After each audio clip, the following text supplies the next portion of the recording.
नमस्कार स्टूडेंट्स, एक और दिन हम लेकर आ गए हैं आपके लिए एक और स्पेशल सेशन। और इसमें आज हम बात करेंगे नेशनल फैमिली हेल्थ सर्वे, जिसने आने के बाद इतनी हलचल मचा दी है भारतीय न्यूज़ में, न्यूज़ चैनलों में और अलग अलग जो है आपकी प्रतिक्रियाओं में, क्योंकि ये जो है बहुत ख़ास है ये आपका नेशनल फैमिली हेल्थ सर्वे, क्योंकि इसमें एक बहुत सारी जो है नई नई चीज़ें हमें पता चली हैं, स्पेशली फीमेल्स के लिए। क्योंकि अब तक जो है हम भारत में ये सुनते आ रहे थे, बचपन से अब तक पढ़ते हुए आ रहे थे कि भारत में फीमेल्स का जो रेशो है वो हमेशा कम रहता है मेल्स के कंपैरेटिवली। तो अब जो है हमें पता चला है कि जस्ट हमारा जो है फीमेल जो है अब ज़्यादा हो गई है मेल से, और एक तरीके से हमारी फर्टिलिटी रेट भी स्टैग्नेंट हो गई है, रुक गई है, और ज़्यादा हम प्लस में अब हमारा फर्टिलिटी रेट नहीं हो रहा है। तो ये हम सब बातें आज जानेंगे स्टूडेंट्स। सो आप लोगों के साथ यहाँ पर, ठीक है, तो मेरे साथ जुड़े रहिएगा और देखिएगा कि आज इसमें जितनी भी खास बातें हैं ना इससे जुड़ी हुई, जो इसमें महत्वपूर्ण जो तथ्य पता चले हैं सब मैं आपको बताऊंगी, तो आप लोग मेरे साथ जुड़े रहिएगा, ठीक है। उसके बाद मैं आपको एक छोटी सी बात हम बताना चाहेंगे कि विजयी भव ये जो बैच है आपका, ये शुरू होने जा रहा है, पेड बैच है, और आप लोगों के लिए स्पेशली बिहार अड्डा की टीम से जितने भी अनुभवी टीचर हैं उन सब के द्वारा यहाँ पर ये बैच शुरू किया गया है बिहार पुलिस के लिए। क्योंकि आपका आने वाला जो 26 दिसंबर को एग्ज़ाम है वो आपका हम क्लियर करवाएंगे, ये हमारी तरफ से पूरी कोशिश रहेगी। 6 दिसंबर को बैच शुरू हो रहा है और इस बैच की पूरी जानकारी आपको मिल जाएगी adda247.com पर जाकर, ठीक है। आप जल्दी कीजिए, बैच लीजिए। और बैच लेने का तरीका है, आपको अगर 77% ऑफ चाहिए तो ज़रूर मेरा जो है कोड ये ज़रूर इस्तेमाल करें आप, Y3 दूनी 6 326, ठीक है, 326 ये कोर्स का जो कोड है आप ज़रूर यूज़ करें, इससे आपको मिलेगा 77% डिस्काउंट। कोई और कोड करेंगे स्टूडेंट्स ध्यान रखना तो 75 ही मिलेगा, उसके अलावा नहीं मिलेगा, ठीक है। आगे भाई हम बात कर रहे हैं नेशनल फैमिली हेल्थ सर्वे की। पहले देख लेते हैं ये है क्या, ठीक है। देश में इसका कॉन्टेक्स्ट हम जान लेते हैं कि सामाजिक, आर्थिक और स्वास्थ्य संकेतों पर सबसे व्यापक सर्वेक्षण 5 सालों में किया जाने वाला, और ये इसका 5वां संस्करण है। ध्यान रखना ये NFHS national family health survey, राष्ट्रीय परिवार और स्वास्थ्य सर्वेक्षण, ये इसका 5वां संस्करण जारी किया गया है। और इसमें क्या बात आपकी खास है कि आप पहले तो ये नोट कर लो ये कब कब हुआ है, ठीक है। ये कब हुआ है, 1992-93 के बीच, ठीक है। इसके बाद 98-99 के बीच, फिर ये आपका हुआ है 2005 और 6 के बीच, और फिर सीधा 10 साल का गैप लेके 2015 और 16 में हुआ, एक बार का जो है बीच में मिस हो गया, और फिर आपका जो है अब 2019 से 21 के बीच में, क्योंकि 19-20 में होना था तो 20 में आपका कोरोना की वजह से सब आप जानते ही हैं, फिर अब ये अब जाके रिलीज हुआ है, ठीक है। और बहुत खास, बहुत बड़े बड़े जो है इसमें खुलासे हुए हैं, और ये काफ़ी अच्छे हैं, बहुत पॉजिटिव हैं हमारे लिए, ठीक है स्टूडेंट्स। तो ये पॉजिटिव क्यों है, आप सब लोग नोट्स बनाएंगे, इसका नोट्स बहुत ज़रूरी है आप लोगों के लिए, सुनेंगे भी ध्यान से और साथ के साथ नोट्स भी बनाएंगे। इस सीरीज़ में स्टूडेंट्स मेरी बात मानिए, मैं बहुत मेहनत कर रही हूँ आप लोगों के लिए कि आपको पूरी जो खबर है वो एकदम अच्छे तरीके से पता चल जाए, उसका पॉजिटिव, उसका नेगेटिव, उसके क्या फ़ायदे हैं एग्ज़ाम के लिए, क्या फ़ायदे हैं आपके आंसर राइटिंग के लिए, सब चीज़ें मैं कोशिश कर रही हूँ कि आपको मैं बताऊँ। तो आप लोगों को क्या करना है, ये चीज़ें पूरा अच्छे से देख लेना है। इसके अलावा मेरी क्लासेस को भी आप ध्यान से देखेंगे, सुबह 7 बजे और दोपहर 3 बजे। सुबह 7 बजे स्टूडेंट्स मैं करंट अफेयर लेकर आती हूँ, देश दुनिया की महत्वपूर्ण खबरें, और दोपहर 3 बजे मैं हिस्ट्री आपके लिए लेकर आती हूँ। हिस्ट्री में हम करते हैं यहाँ पर MCQs का प्रैक्टिस, ठीक है, जो आपके आने वाले एग्जाम के लिए ज़रूरी होगा। इसके बाद देखिए लेडीज़ फर्स्ट। अब जी लेडीज़ फर्स्ट क्यों कहा गया है, क्योंकि भाई सबसे पहले बात करेंगे लेडीज़ की, क्योंकि इसमें सबसे बड़ी खुशखबरी हमारे लिए आई है कि भारत में बहुत सालों बाद, आज़ादी के लगभग 75 साल हम और आप लोग मना रहे हैं आज़ादी का अमृत महोत्सव 75वीं सालगिरह के लिए, है ना, पता है ना। तो इतने सालों में और भारत के इतिहास में पहली बार लगभग मुझे ऐसा लग रहा है कि, और ये हम देख रहे हैं, ये बहुत बड़ी खुशनसीबी है कि 1000 पुरुषों पर 1020 महिलाएं हो गई हैं। तो कहीं ना कहीं महिलाओं का महत्व समाज में बढ़ा है। जितने भी प्रोग्राम, जितने भी सरकार ने कोशिश की थी, हम लोगों ने मिलकर कोशिश की है एज अ सोसाइटी, समाज ने मिलकर, तो उसका परिणाम हम धीरे धीरे देख रहे हैं। वो क्या परिणाम है कि 1000 पुरुषों पर फीमेल्स की संख्या 1020 हो गई है अकॉर्डिंग टू न्यू NFHS यानी कि नेशनल फैमिली हेल्थ सर्वे, ठीक है। 5, इसके पीछे 5 जरूर लगाना। साथ ही साथ भारत बूढ़ा हो रहा है। कहने का मतलब है अब जो है हमारे यहाँ देखो यंग लोगों की सबसे ज़्यादा जनसंख्या थी, जो 30 साल तक के लोग हैं, अब वो 30 साल के लोग ऊपर भी तो जाएंगे ना, बढ़ेंगे उनका एज, तो जो नए पैदा होने वाले हैं ना वो कम हो गए हैं। और जो पुराने लोग थे, जैसे चाइना में एक समय पे ऐसा सिचुएशन हुआ है कि चाइना में आपको पता है 2 चाइल्ड पॉलिसी हो गया या 1 चाइल्ड पॉलिसी, तो आपको पता है कि वहाँ पर 1 चाइल्ड पॉलिसी के बाद भाई एक बच्चा करना है, चाहे लड़का हो या लड़की, किसी को उसके बाद करना नहीं है बच्चा, ठीक है। तो अगर वो एक बच्चा पैदा हो गया और ऐसे ऐसे पॉपुलेशन तो उतना ही है ना, और उतना जो एक स्टैग्नेंट जो है दर पर हम बढ़ा रहे हैं उसको, पर जो ये हमने लिमिटेड बच्चे पैदा किए हैं, इसके बाद ये बूढ़े भी तो होंगे, मतलब जब इनकी एज बड़ी होगी, अब ये भी एक ही बच्चा पैदा कर रहे हैं। तो इस तरीके से चाइना में सिचुएशन आ गई थी। भारत में क्या हो रहा है, भारत में हम आज से 5 या 10 साल पहले तक दुनिया का सबसे यंग देश कहलाया जाता था, पर अब जो जनसंख्या है, हम नए लोग तो कम पैदा हो रहे हैं, नई जनसंख्या कम आ रही है, पर जो पुराने थे, जो जवान कहलाए जाते थे, वो अब धीरे धीरे उनकी उम्र बढ़ेगी। ठीक है, तो समझ आ रहा है मैं क्या कह रही हूँ। तो यहाँ पर 1881 में आयोजित पहली आधुनिक समकालिक जनगणना के बाद उच्चतम लिंगानुपात है। तो ये हमारे लिए खुशखबरी है, इसके लिए आप सभी को मुबारक हो, कांग्रेट्स हो, ठीक है। तो क्योंकि ये बहुत बड़ी न्यूज़ है और मतलब इससे ना चाहते हुए भी, और हम देख पाएंगे आने वाले 5 सालों में, आने वाले 7 सालों में डिफरेंस देख पाएंगे हम जो फीमेल का एजुकेशन है, फीमेल का कितना बड़ा योगदान है इकोनॉमी में, ये हम देख पाएंगे आने वाले 5 से 10 सालों में। ठीक है, बहुत बड़ी बात है ये। और देखिए, अब देखो ये एक मैप के थ्रू मैं आपको समझाऊंगी। ये न्यूज़पेपर का द हिंदू का कटिंग है, ठीक है। द हिंदू में कुछ इस तरीके से बताया गया है कि ग्रोइंग नंबर 23 स्टेट हैं भारत में, 23 स्टेट और यूनियन टेरिटरी, जहां पर सेक्स रेशियो 1000 से ज्यादा पाया गया है, ठीक है। और मोर वुमेन यानी कि ज्यादा औरतें हैं मर्दों से, ठीक है। और 6 स्टेट ऐसे हैं जिसमें यूनियन टेरिटरी हैं, जिसमें दिल्ली आता है, पंजाब आता है, जहां पर सेक्स रेशियो कम है, ठीक है। ये देखो जहां पर लाल निशान है वहां पर 950 तक पहुंच गया है। देखो ये इतना भी बुरा नहीं है, लास्ट जो था हमारा अब 984 हमारा सेक्स रेशो हो गया है, ठीक है। पहले क्या था 947, 933, तो इससे तो हम बड़े हैं, इतना भी खराब नहीं है। अब जो हरियाणा में देखो, अब लास्ट जो सेंसस हुआ था उसमें सेक्स रेशो कितना बताया गया था कि यहाँ पर आपका जो है लगभग 817, 880 के आसपास इस तरीके से यहाँ पे सेक्स रेशो था। तो बहुत ही दयनीय स्थिति थी, बहुत खराब स्थिति थी। उसको इम्प्रूव करके भी अगर ये स्टेट 938 तक पहुँच गए तो बहुत अच्छी बात है, पॉजिटिव है, ठीक है। इसके बाद ये जो जहाँ भी आपको हरा दिखाई दे रहा है ना, हरियाली, ये हरियाली हमारे लिए खुशी का जो है संकेत है, नो डाउट। आजकल इतना जो है क्राइम हुआ है, इतना वुमेन के साथ साथ अभी रेगुलर जो है हम न्यूज़ में बहुत खबरें सुनते हैं वुमेन के अगेंस्ट, रेप केसेस, आपका जो है हाउस होल्ड वायलेंस, बहुत सारी खबरें सुनते हैं। पर उसके बाद अगर हम ये देख पा रहे हैं कि वुमेन का जो संख्या ज़्यादा हो रहा है, तो हमारे लिए बड़ा पॉजिटिव है, ठीक है। तो आप लोग इसको बहुत ही महत्वपूर्ण तरीके से अपने आंसर्स में ज़रूर यूज़ कीजिएगा, ठीक है। आने वाले समय में आंसर्स का तरीका बदल जाएगा। देखो 950 से 1000 यहाँ पर इसके बीच में, तो ये इनसे तो ठीक है। तो लाल रंग वाले सबसे ज़्यादा ख़राब है।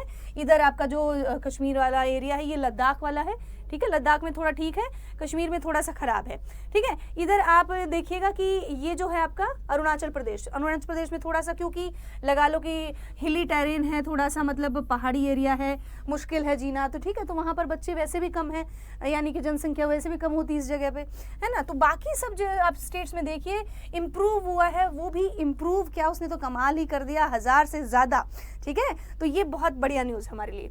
अगला, प्रतिस्थापन दर। अब ये प्रतिस्थापन दर क्या होती है?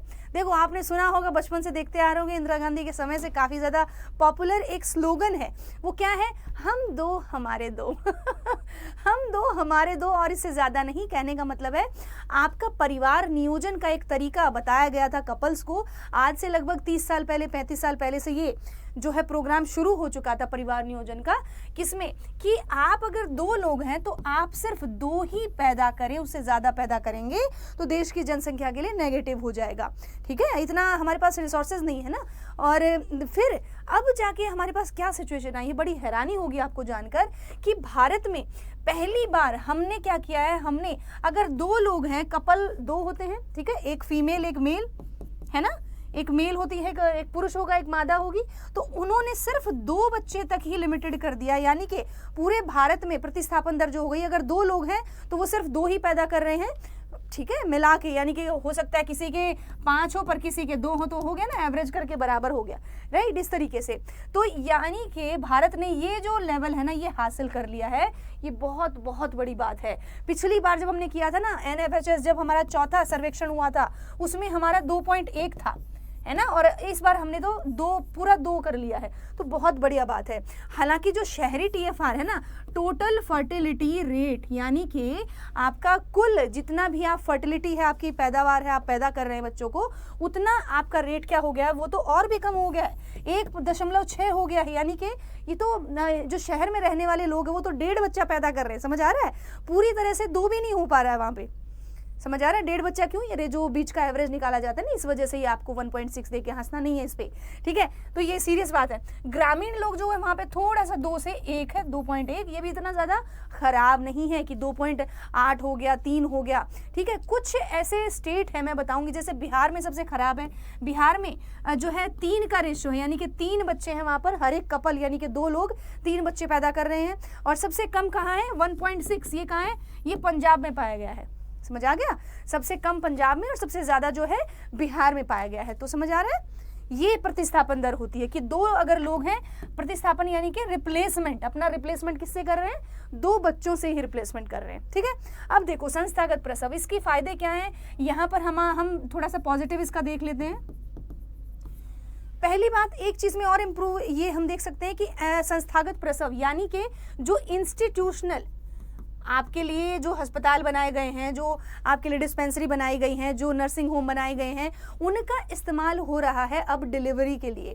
पहले क्या होता था, पुराने ज़माने में डिलीवरी घर पे ही होती थी, बच्चे की जान को खतरा होता था, माँ की जान कई बार चली जाती थी, है ना। तो अब क्या हो रहा है, अब संस्थागत प्रसव यानी कि जो NFHS अब जो सर्वेक्षण आया है, इसमें संस्थागत जन्मों के अनुपात में वृद्धि हुई है, ठीक है। यानी कि अब बच्चे हॉस्पिटल में ज्यादा पैदा हो रहे हैं, को नोट करता है NHFS 4 में 78.9% था और अब बढ़कर 88.6 हो गया है, यानी कि 88.6% आपकी अब डिलीवरीज हॉस्पिटल में होने लगी है, घर पे नहीं होती हैं, ठीक है। हॉस्पिटल में होना मतलब सेफ होना, ठीक है। तो इसीलिए कहा गया है कि ये चीज भी हमको पॉजिटिव यहाँ पे नजर आई। अब तक मैंने 3 चीजें आपको बता दी पॉजिटिव, कौन कौन सी, एक तो फीमेल का रेशियो, दूसरी बात आपको यहाँ पर जो संस्थागत जो आपका प्रतिस्थापन दर, ठीक है, वो भी पॉजिटिव, तीसरा यहाँ पर संस्थागत प्रसव हो गया। यह विकास मातृ मृत्यु दर को कम करने के प्रयासों के लिए शुभ संकेत है, क्योंकि हॉस्पिटल में डिलीवरी होगी। कई बार तो ऐसे ऐसे केसेस सुनने में आते थे कि फीमेल जो है डिलीवरी का टाइम है, हॉस्पिटल तक जाते जाते उसकी मौत हो गई, है ना। तो ये जो अब सरकार जो क्या कर रही है ना कि आपके बहुत नज़दीकी, आपके नज़दीकी कोई तहसील है, ज़िला है, आपका जो नज़दीकी शहर है, टाउन है, कस्बा है, वहाँ तक जो हॉस्पिटल बनवा रही है, जो आपकी जो मेडिकल सुविधाएं दे रही है, उससे ये फ़ायदा हुआ है, नो डाउट, ठीक है। तो ये देखिए, इसके बाद बाल पोषण में सीमित सुधार। बाल पोषण यानी कि जो बच्चे हैं, जो आपके चिल्ड्रन हैं, स्टूडेंट, मेरा मानना है अगर कोविड महामारी नहीं आती ना तो ये और बेहतर होता। ये जो 2 साल हमने कष्ट के बिताए हैं पूरे भारत ने मिलकर, पूरी दुनिया ने ही, तो इसकी वजह से हमको ना चाहते हुए भी काफ़ी कुछ नुकसान हो गया, ठीक है। अगर ये नहीं होता तो हम बहुत यहाँ पर और इसमें मुझे लगता है कि और इसमें पॉजिटिव चीज़ें हो पाती, ठीक है। अब देखो, बाल पोषण में सीमित सुधार, बचपन के पोषण मानकों में कुछ हद तक सुधार के बावजूद, जैसे बच्चों का यहाँ पर होता क्या है कि आप मेल नरिश्ड होने का मतलब ये नहीं कि आपको खाना नहीं मिलता, उसका मतलब ये है आपको खाना प्रॉपर बैलेंस नहीं मिलता, ठीक है। आपको प्रोटीन चाहिए तो प्रोटीन नहीं मिल रहा, ठीक है ना। आपके शरीर को विटामिन की जरूरत है, आपको विटामिन नहीं मिल रहा, ये होता है मेल नरिशमेंट, ये होता है आपका अंडर नरिशमेंट। तो यहाँ पर आपका जो पिछला सर्वे था उसकी तुलना में लाभ हुआ है इसमें, यानी कि बच्चों का पोषण जो है थोड़ा सा इंप्रूव हुआ। बच्चों के पोषण के लिए हम क्या करते हैं, आंगनवाड़ी, याद है ना, आंगनवाड़ी जो आशा वर्कर्स हैं, ये सब बच्चों के पोषण के लिए काम करते हैं। फिर आता है NHFS, जो पुराना सर्वे था उसकी तुलना में बच्चों में स्टंटिंग और वेस्टिंग में अधिकतम 3% की गिरावट आई है। ये मतलब क्या है स्टंटिंग वेस्टिंग, कि आपका उम्र के देखते हुए आपका वजन कम होना, उम्र को देखते हुए आपका पोषण कम होना, इन चीज़ों में भी 3% तक कमी आई है। समझ आ गया। कई बार आपने देखा होगा बच्चे का उम्र तो हो गया 8 साल, लग रहा है वो 3 साल का, 5 साल का है ना, वो क्यों लग रहा है? क्योंकि उसको पोषण नहीं मिल रहा उसके शरीर को, वो उसका चेहरे पे वो ग्लो नहीं है, वो दिखता नहीं है कि ऐसा उसका जान नहीं है, ठीक है। कई बार उसके दिखता है कि वो बहुत बीमार है ऐसा लग रहा है, क्योंकि वो उसको खाना ठीक से नहीं मिल रहा है, राइट। चलो अब देखो ये भी एक न्यूज़पेपर का बात क्या कहता है देख लेते हैं। Hunger watch, the nutritional status of children in India barely improved in 2019-20 from the levels of 2015-16। The national family health survey the 5th data show. अब ये डेटा हमें क्या बताता है कि 15-16 के कंपैरिजन में क्या क्या हमने इम्प्रूव किया है। देखो चिल्ड्रन एज जो 6 से 59 मंथ्स हु आर एनेमिक, यानी कि जो बच्चे जो नवजात शिशु होते हैं ना, जो 59-60 महीने तक कितना हो गया, यानी कि 5 साल तक, ठीक है, 12 60 ना, तो यहाँ पर 5 साल तक आपका जो है बच्चे 6 महीने से लेकर जो है आपका 6 महीने से लेकर 5 साल तक के बच्चे यहाँ पर आपके 2019 में 67.1 थे, 2015 में 58.1 है, जो यहाँ पर एनेमिक का मतलब खून की कमी थी, ठीक है। तो इसमें देखो आप इंक्रीज हुआ है पिछली बार से बढ़ा हुआ है ना हमारा, तो मतलब ये खराब है। फिर बात आती है जो 5 साल से कम के बच्चे हैं जो स्टंटेड है, यानी कि जैसे वजन है उनका बहुत कम है अपनी उम्र के हिसाब से, तो वो उसमें कमी आई है। देखो कमी आई है, ज़्यादा है 38 है 35 है। बच्चे जो 5 साल से कम है और wasted who are stunted wasted, तो ये भी देखो कमी आई है इसमें। Children under 5 who are severely wasted, यानी कि बहुत ज़्यादा कमज़ोर, इसमें थोड़ा सा बढ़ोतरी हुई है, 2 की बढ़ोतरी हुई इसमें, ठीक है। फिर हम देखते हैं children under 5 who are underweight, यानी कि बहुत ज़्यादा उनका वेट कम है, ठीक है, इसकी यहाँ पर कमी आई है, इसमें कमी आई है। और यहाँ पर देख लेते हैं, देखो हम किस में पॉजिटिव हुए हैं, मैं वो आपको बता रही हूँ। ये पॉजिटिव है क्योंकि इसमें कमी आई है, ये पॉजिटिव इसमें कमी आई है, ये दोनों बड़े हैं, ये पॉजिटिव है इसमें कमी आई है, ठीक है। और ये बढ़ा है, ये पॉजिटिव है क्योंकि इंस्टीट्यूशनल बर्थ जो है ये 88% हो गए हैं, ठीक है। और चिल्ड्रन एज जो 6 से 23 महीने के बच्चे जो एडिक्वेट डाइट लेते हैं, जिनको डाइट मिलती है बढ़िया, वो उसमें भी इम्प्रूवमेंट हुआ है 11.3%, ठीक है, समझ आ गया। तो देखो आप सिर्फ 2 चीज़ों में हम कम हैं, बाकी 5 चीज़ों में हम पॉजिटिव हो गए हैं, ठीक है, ये पॉजिटिव साइन है। अगली बात, अब ये जो सर्वेक्षण है क्या, ये जो सर्वेक्षण है भारत में घरों के प्रतिनिधि नमूने के आयोजित पर एक बड़े पैमाने पर बहुगोल सर्वेक्षण, कहने का मतलब है रैंडम है, यानी कि हर घर में जाके नहीं होता है, राइट। मतलब मोटा मोटी जो है किसी शहर में जाके एक जगह का कर लिया, किसी और गांव में जाके कर लिया, है ना। और इस तरीके से सभी जो स्वास्थ्य और परिवार कल्याण मंत्रालय भारत सरकार के नेतृत्व में होता है, स्वास्थ्य और परिवार कल्याण मंत्रालय, ये मंत्रालय है, ध्यान से देखना, भारत सरकार के नेतृत्व में अंतर्राष्ट्रीय जनसंख्या विज्ञान संस्थान IIPS, ठीक है, इंटरनेशनल जो है पॉपुलेशन सर्वे, ये है अंतर्राष्ट्रीय जनसंख्या विज्ञान, ठीक है, पॉपुलेशन साइंस। तो इसमें मुंबई के साथ साथ नोडल एजेंसी के रूप में कार्य करता है, यानी कि ये एजेंसीज हैं जो इससे जुड़ी हुई हैं। फिर प्रत्येक राष्ट्रीय परिवार जो सर्वेक्षण अभी जो अभी ये सर्वेक्षण हुआ है, इसमें 2 आपके लक्ष्य होते हैं जिन्हें पूरा करना होता है। कौन कौन से लक्ष्य? पहली बात, सूचित निर्णय लेने और नीति और कार्यक्रम हस्तक्षेप उद्देश्यों के लिए स्वास्थ्य और परिवार कल्याण मंत्रालय और अन्य एजेंसियों द्वारा आवश्यक डेटा प्रदान करना, यानी कि जितना भी हमें डेवलपमेंट के लिए, देखो स्टूडेंट्स, हमको कहाँ ज़रूरत है, हमको कहाँ हॉस्पिटल बनाने हैं, कहीं ऐसा तो नहीं कि जहाँ हॉस्पिटल ऑलरेडी बने हुए हैं हम वहाँ हॉस्पिटल बना रहे हैं, हम वहाँ के जो बच्चे हैं वो बहुत बढ़िया हेल्दी है और हम उनके लिए जो है फूड भेज रहे हैं। तो हमें ये देखना होगा अपने विकास कार्यों के लिए कि सरकार जो काम करेगी ना वो किस बेसिस पर करे। भाई यहाँ पर आपका जो है बच्चों का सिचुएशन इतना ख़राब है, हॉस्पिटल यहाँ नहीं दूसरी जगह बन रहे, तो ये ख़राब है ना।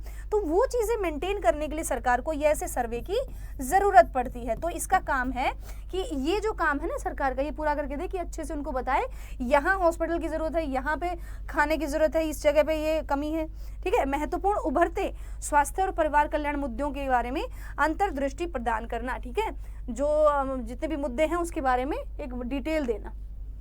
अब नया क्या है इसमें, इसमें कुछ नए फोकल क्षेत्र शामिल है, जैसे कि मृत्यु पंजीकरण हमने किया है, पूर्व विद्यालय शिक्षा यानी कि जैसे प्री स्कूल वाली शिक्षा होती है ना, उसके बारे में भाई कितने बच्चे हैं जिनको मिला है, बाल टीकाकरण, और इसमें बच्चों के लिए सूक्ष्म पोषक तत्व, मासिक धर्म स्वच्छता, सभी 15 वर्ष की आयु में उच्च रक्तचाप और मधुमेह को मापने के लिए विस्तारित आयु सीमा और ऊपर मौजूदा कार्यक्रमों को मजबूत करने और नीतिगत हस्तक्षेप के लिए नई रणनीति विकास करने की इनकी इनपुट देना। कहने का मतलब है पिछली बार जो सर्वे हुआ था ना, उससे इस बार क्या क्या चीज़ें हमने नई नोट की है, वो क्या है, जैसे कि आपका बच्चों के लिए सूक्ष्म पोषक तत्व, भाई उसमें माइक्रो न्यूट्रिएंट्स कितने मिल रहे हैं बच्चों को, विटामिन डी कितना मिल रहा है, विटामिन ई कितना मिल रहा है, समझ आया। और बच्चों को जो है छोटे, जो मान लो पहली क्लास में बच्चा एडमिशन ले रहा है, उससे पहले नर्सरी KG जो आपके पहले होता है, उसमें प्री स्कूल में बच्चे कितने जा रहे हैं, ये सब चीज़ें भी हमने इस बार नापी हैं। एनीमिया के बढ़ते मामले, ये हमारा चिंता का विषय है कि हमारे देश में एनीमिया जो है 6 से, जो मैंने बताया था ना आपको, कितना हुआ था, पिछले सर्वेक्षण की तुलना में महिलाओं और पुरुषों में एनीमिया के मामले भी बढ़े हैं। ठीक है, चलो इसमें देख लेते हैं, ये आपका यहाँ पर है ना एनीमिक, ये देखो एनीमिक जो है मामले बढ़े हैं, 58 से 67.1 हो गया, तो इसको बताया गया है कि ये मामले बड़े हैं, चिंता का विषय है। कुछ और महत्वपूर्ण अवलोकन हमने क्या किए हैं, बच्चे जो 12 से 23 महीने के थे पूरी तरह से उनको टीका लगाया गया था, और 6 महीने से कम उम्र के बच्चों को विशेष रूप से स्तनपान कराने वाले बच्चों के अनुपात में भी तेजी से सुधार हुआ। ठीक है, तो यहाँ पर देखा गया है कि उनको सही से ब्रेस्ट फीड किया जा रहा है कि नहीं, सही से उनको पोषण मिल रहा है कि नहीं, ये चीज़ें भी यहाँ पर महत्वपूर्ण अवलोकन किया गया है। अधिक वजन यानी कि आदर्श से अधिक बॉडी मास इंडेक्स, महिलाओं और पुरुषों में लगभग 4% तक की वृद्धि हुई है। मोटापा बढ़ रहा है, मोटापा भारत में बढ़ रहा है, मतलब है जैसे जो प्रॉब्लम अब जो विदेशों में हम सुनते हैं कि भाई जो आपका अमेरिका है, आपका इंग्लैंड है, जो आपकी वेस्टर्न कंट्रीज है, वहाँ जो समस्या है मोटापे की, थोड़ा थोड़ा मोटापा भारत में आ गया। मोटापा आएगा तो लाइफस्टाइल डिजीजेस आएंगी। लाइफस्टाइल डिजीजेस क्या होती हैं, जैसे आपका BP, ठीक है, जैसे आपका जो आपका डायबिटीज, ठीक है, तो ये मधुमेह, तो ये सब बीमारियां आपकी यहाँ पर होंगी अब। ठीक है, BMI मोटापे और अन्य गैर संचारी रोगों में वृद्धि से जुड़ा हुआ, बताया ना मैंने, जो आपका लाइफस्टाइल डिजीजेस होगी उसमें भी बढ़ोतरी हम देख पाएंगे। तो स्टूडेंट्स आज के लिए हम ये जो आपका क्लास है, ठीक है, यहाँ पर हम देख लेते हैं। तो स्टूडेंट्स आज का जो सेशन है ये आपको कैसा लगा, कितना समझ में आया, ये मुझे ज़रूर बताइएगा। नेशनल फैमिली हेल्थ सर्वे बहुत इंपॉर्टेंट है समझना, हर चीज़ों को जानना, सब पॉइंट मैंने आपको बताए। सो सॉरी, अब आपको मुझे बताना है कि आपको सेशन कैसा लगा। ठीक है, तो आप यहाँ पर जल्दी से जाइए, विजय भव कोर्स का पार्ट बनिए। ठीक है, ये आपका 6 दिसंबर से शुरू हो रहा है, 26 को आपका पेपर है, तो आपको यहाँ पर ध्यान रखना है। ठीक है, तो 26 दिसंबर। तो आज के लिए स्टूडेंट्स इतना ही, और मिलते हैं कल किसी नए टॉपिक के साथ। धन्यवाद।